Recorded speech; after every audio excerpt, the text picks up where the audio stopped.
How to remove filters or effects on Instagram Reels. So if you want to remove filter or effects on your Instagram Reels, then first open up your Instagram application and then tap on the plus icon which is on the bottom middle and go for Reels, and you can simply choose anything to add to your reel.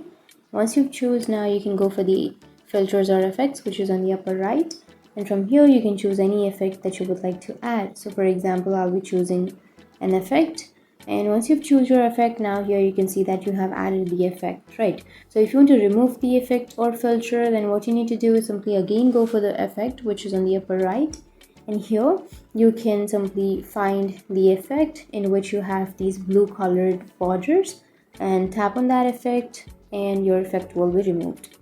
So that's how you can remove your effect or filter on your Instagram Reels. And if you have any questions, feel free to comment below. Thanks for watching.